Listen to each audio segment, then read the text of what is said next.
Gabon Joseba Barandiaran eta Gabon Adrian Zelaia. Adrian Zelaia, beste inoiz ere ekarri dugu azpimarrako mahaira TTIP delakoa, hau da Ameriketako Estatu Batuak eta Europar Batasunaren arteko itundaren ingurukoa, gaur nolabaiteko protesta ekitaldi bat edo onda Europako Parlamentuan, eta horren aitzakira berriz ere pentsatu dut, agian argibide batzuk mahai gainera ekartzea interesgarria izango litzateke. Igual komeni da hastia azaltzen zer den gutxo gorrer, batzuk jakinko da beste batzuk ez? Bai. Europa eta Estatu Batuen artean negoziatzen ari den itun nolabait merkatu libre bat sortu nahian esparru geografiko bien artean. Aldi berean beste bat negoziatzen ari da Estatu Batuak eta Asiako hainbat herrialden artean antzeko helburuekin. Principios helburu funtsezkoak dire, principios arantzelak iaia desagertaraztia, hori ez dago horren importantea, zer arantzelak oso bajoak direlako, Estatu Batuak eta Europan artean, 3, 4 gehien bat. Beste bat da, nolabait, arautegiak, produktu eta zerbitzuen arautegiak nolabait hurbiltzea. Hurbiltzea edo behintzat alde horretatik sortzen diren merkataritzarako mugak kontrolpean mantentzea. Gero beste, horiek dira bi helburu funtsezkoenak, beste, zirrikitu asko dakoz, eta batzuk kritikatu dinerak prozeduraren aldetik, eta bar, ez? Nik uste dut gai honetan prozedura da oso kezkagarria, ez? Hau da, alde batetik kontutan hartu behar dugu kontestua, zein kontestuan gertatzen da, eta hori behin baino gehiagotan komentatu dugu. Europan industria regulatoren estrategia ez da hori izan. Batez be, krisi aldian zehar, hori oso modu nabarmenean gauzatu da, Europan industria regulatoren estrategia herrialde emergentiak izan direla. Hau da, Europako industria bihurtzea herrialde emergenteen nolabait lankide teknologiko, nolabait esateko, edo lan labur bilduz. Orduan zer gertatu da? Estrategia hori oso arriskutsua zala Estatu Batuentzat, edo Estatu Batuen gune batzuentzat gura doz. Orduan, horren kontra etorri dira mugimendu estrategiko funtsezko batzuk. Bat izan da, Errusiaren aurkako zigorrak eta aldi berean hitzarmenari. Orduan, alde batetik oztopatu nahi da Europa eta herrialde emergentan arteko harreman komertziala, eta bestetik nolabait forzatu apur bat artifizialki, Estatu Batuekiko harreman komertziala. Konturatzen bagara, justo krisialdia lehertu eta gure enpresariei bota diegu mezua, ez da izan Estatu Batuekin harremanetan jartzeko. Ez, izan da, herrialde emergentekin harremanetan jartzeko, eten gabe, egon gara mezu hori botatzen, ez? Eta orain, justo kontrako bide hartzen dugu, ez? Hau da, nolabait mosten ari gara harremanak konturatzen bazari, justo Errusiarekin, herrialde emergentekin nolabait, eta sustatu Amerikarrekin. Gauza horiek azaltzeko orduan beti kontuta hartu behar da, horrelako itunetan beti gauz aldeko eta kontrako argumentuak, esango dut. Eta ondorio onak eta txarrak. Hori oso importantea da, balorazioak aztertzeko orduan. Instituzioen balorazioak irakurtzen baditugu, batzuko kritikoak direnak dana da txarra, eta aldekoenak direnak dana da ona. Eta ez dira sinesgarriak. Horrelako hitzarmenetan beti gauz enpresa batzuk irabazten da benak, eta beste batzuk galtzen da benak, eta sektore batzuk aberazten direnak, eta beste sektore batzuk desagertzen direnak. Eta horrelako azterketak ez agertzea da batez be kezkagarria. Egon naz, konkretuki bilatzen, zein da Espainiaren posizioan asuntoretan. Eta da oso aldekoa. Beste herrialde batzuk, batez be Alemanian, eta, kezka handia bago, zalantzak, eta Espainia oso aldekoa. Eta zergatik. Eta ez dago azterketa sektorial bat. Espainiak ez dago egin azterketa sektorial bat, esan ez, ze sektorek agertu daitezke kaltetuak, zeintzuk izango dira onuradunak, ez dago aztertuta. Antza badago gu Espainiako gobernuan, nolabait harremanetan jartzen da, hitzarmen hau eta zerbitzu batzuen privatizazioa, antza, ez da? Oso privatizazioa nolabait zerbitzu batzuen privatizazioa erraztuko dela, eta horrezagatik alde jarri dira, eta punto, ez da? Orduan oso mugimendu kezkagarria da, kontutan hartuta zer daukagu jokuan, ez da? Frantzian egin da, zergatik?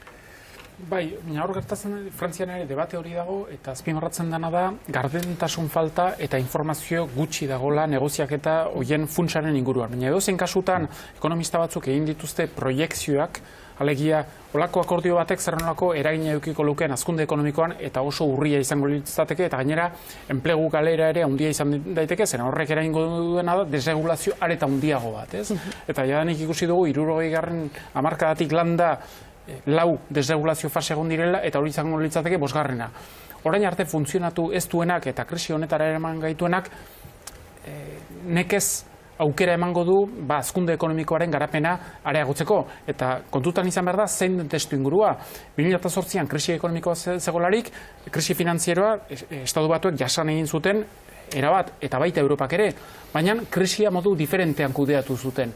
Gaur egun, 5 urte edo 6 urte beranduago ikusten da Estatu Batuetako hazkunde ekonomikoa 1%tik gorakoa dela, enplegu tasa desente jaitsi egin dela, eta merkatuak irabazten ari direla, eta Europa dago ia deflazio egoera batean, eta oso hazkunde ekonomiko baju batean. Horrek esan nahi du, ateak irikitzen badira eta muga gutxitu egiten badirela, horrek mesede ingo diola batez ere Estatu Batuetako enpresei momentu honetan askoz ere indartsuago daudelako, ez? Orduan, desregulazioak beti mesede egiten dio indartsuenari, eta kasu honetan eta testuinguru honetan batez ere mesede ingo lioke Estatu Batuetako enpresei.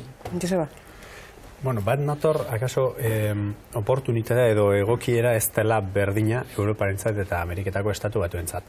Horren atzean dagoen funtsa da, teorian elkartrukeak libreak direnean, horrek erraztu egiten dituela harremanak eta oro har aberastasun sortzaile izaten dela. Egia da, sektore jakin batzuetan kaltea handia egin dezakela, sektore hori desagertzeraino, eta beste zenbait sektoretan berriz, mesede handia egin dezakela, esate baterako, gure pagoa garagardoa Japonian saltzen den bezala, edo Idiazabal Gazta, Estatu Batuetan erraz saldu ahal izatea, lagungarri izango litzateke, sektore horrentzat kaso, baina aldi berean gertaliteke beste herrialde batek garatuago ditulako sektore batzuk, edo diru laguntzak dituelako atzetik, merkatu bat suntxitu ahal izatea, ez?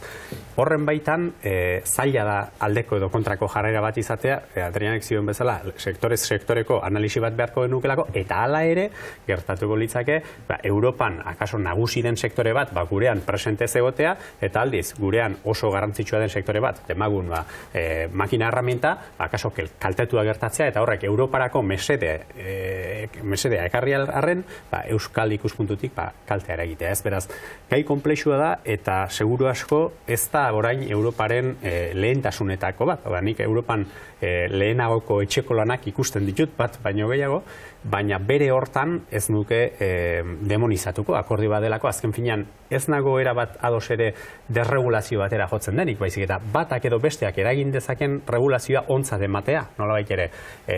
Auto baten segurtasun arauak, auto batek segurtasun arau bertsuak izan ditzake Ameriketako Estatu Batuetan eta Europan. Hasten baldin bagara diputazio bakoitzean, edo herri bakoitzean bere arauak jartzen, azkenean elkartrukeak zaildu egiten dira. Orduan hor badago, akordio minimo batzuk, lehen aipatzen zen ituen hiloko batzuk lortzeko aukera ere, jakinik sektore jakin batzuentzako arriskutsu izan ditekela. Europar Batasunean geratuko gara Greziari begiratu nahi diozuzuk.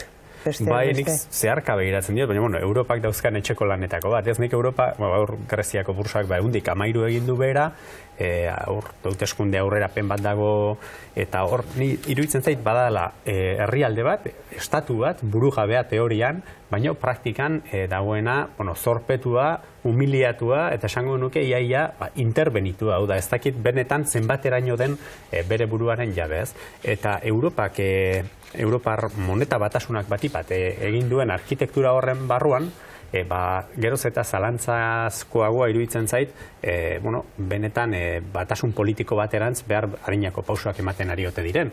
Eta aurrera egiten ez duen proiektu horrek atzera egiteko arazoak ditu, eta Grezian Siriza moduko alderdi bat nagusituko balitz edo beste edozein joera anti-europar, horrek ez dakite zerronik garriko liguken, ez? Eta horregatik nioen, kezkagarriago zaizkidala Europa barruko krak hoie guztiak, edo hor dauden zarata hoie guztiak, ez, oraingoz, kanporako harremanena baino, ez. Eta orain Espainiari begiratuko diogu, euroguneak Espainiari defizitari buruz esandakoak direla, eta Adrian? Bueno, ez da harritzekoa, ze Espainiako gobernuak datorren urtera begira apurtzen ari da horren arteko estrategia. Hau da, hauteskundeen urtea da, eta orduan, bere kriterio izaten ari da, nolabait malgutu, orain arteko estrategia defizitaia ez da horrein importantea, eta aurkeztu dituen zifrak Europan ez dira izan sinesgarriak. Orduan, argi dago defizita ez dala lortu murriztea, aurreikuspenak ez datoz bat, nolabait errealitatearekin, Europan zifrak ez dira sinesgarriak, eta, ikusiko dugu, hurrengo legealdian zer gertatzen. OCDEk errentaren inguruan banatutako datuak ere oso merezi dute. Nik uste dut azpimarra bat merezi dutela, pare bat gauza esaten dituelako. 30 urtez, errenta banaketa geroz eta ezberdinagoa egiten duen joera bat dagoela esaten du, ez? Eta esaten du, OCDE-ren baitan 110 aberatsenak duela gaur egun, 110 txiroabenak adina 10 alako errentan. Eta 1980an hori zen 7 alako. Zifra hauekin nahasmendu handia izaten da askotan, konparatzen direlako zenbaitetan errentak eta aberastasunak.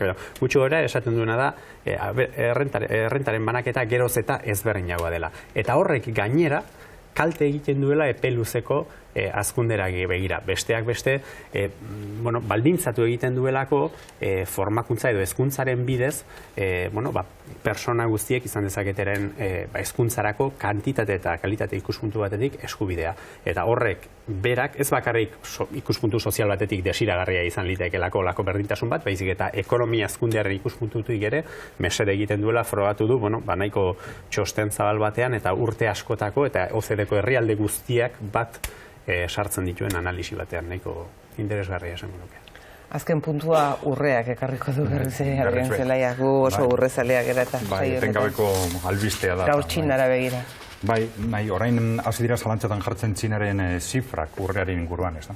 Txinak esaten dago ofizialki, esaten dago 1000 tona urre, gutxi gara, 1000 tona urre daukola, eta hori ez dator bat azken urteotako dinamikarekin, eta orain zifra batzuk agertzen hasi dira benetako zifrak igual 10.000 edo 15.000 tonak izango direla.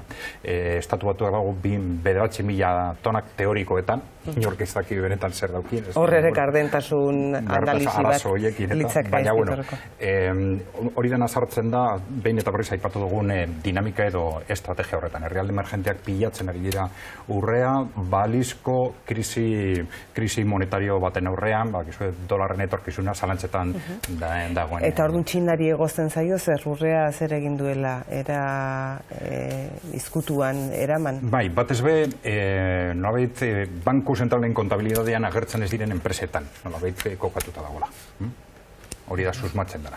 Zer gerta ere, urrea berta edukitzea hobe, ez? Hori da, medalla eta ez aldu. Bai, eta urre fisikoa da, ez? Gero eta gehiago ezberdintza da, urre fisiko eta urrerekiko eskubideak. Urrearen balioarekin lotutako inbertsioak gero eta gutxiago, sinesgarriak dira. Begirik kendu gabe jarraituko diogu urreari Adrian Zelaia eta Joseba Barandiaran. Eskerrik asko, Xabier Barandiaran, Zelai Nikolas eta Eguzki Urteaga, mila esker zuei ere.